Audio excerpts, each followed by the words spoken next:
At the Baragoi District Hospital in Samburu, a young security officer is surrounded in his hospital bed by colleagues, friends who had presumed him dead when they found his body in Lokorkor Monday, 48 hours after what was a deadly ambush in the valley. Until they turned his body to identify him, and in the weakest of voices, he asked for water. A more replenished man lies at the hospital ward hours later. One of the two officers and one Kenya Police reservist men miraculously found alive.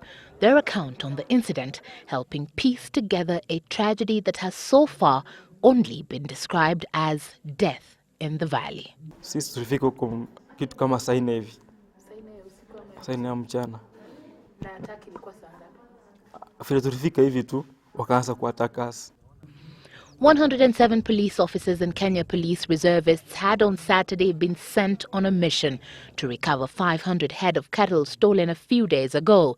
This aerial shot helping show their path to Lokorkor village, smack in the middle of surrounding hills, in an area whose terrain is difficult, forcing them to abandon their lorry and proceed on foot.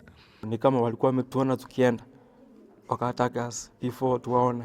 The officer's account indicates that the cattle rustlers attacked them from higher grounds, presumably from the surrounding hills, where they lay in wait. The officers, most of whom were aged between 20 and 26 years, were generally inexperienced, having only been slightly over a month old in the force and unprepared. Surrounded and attacked by a group that was obviously better prepared than they ever were at the most vulnerable and open grounds. Na hawakuwa wengi sana lakini vile walikuwa wamejipanga na ni kama walikuwa na information earlier. Ati walikuwa injured from which side. Wengine wanasema kutoka nyuma, wengine wanasema kutoka mbele. Lakini kutoka mbele haikuwa sana, lakini nyuma ndio walikuwa injured sana mpaka wengine wakaanza withdraw. Sasa hiyo jinsi ya withdraw tukabaki section ambaye haingetosha. Most of the bodies we saw had gunshot wounds in their heads, spread all over Lokorkor area and for miles on. The confusion following the killing of their commander in the attack by people presumed to be over 3 kilometers away from here. Wengi wetu kama wakubwa walipigwa marisasi hapo, wengine wakakufa hapo. Kuna wenye walipaki tukajaribu kutoroka na bunduki ziko hapo chini. Watu wakuja wakasanya bunduki wakaenda nazo mpaka hizo bunduki kubwa kubwa.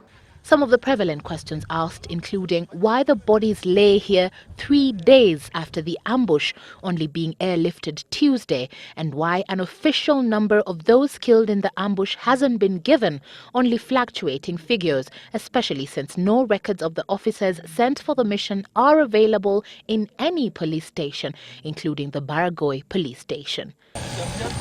Questions which, when we approached Police Commissioner Matthew Itere with Monday, feared that there are many more bodies.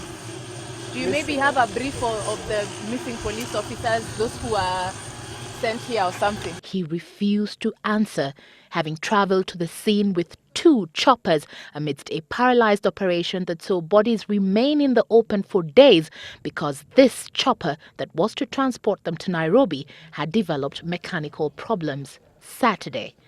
This security officer is lucky to have been found alive even after information relayed indicated that all in the valley were dead. Would more officers like him have been rescued if the operation happened sooner? Would the situation have been averted if there was better planning? Questions that will continue to linger for much longer even as the blame games continue. Evelyn, Wambui, Citizen Live at 9.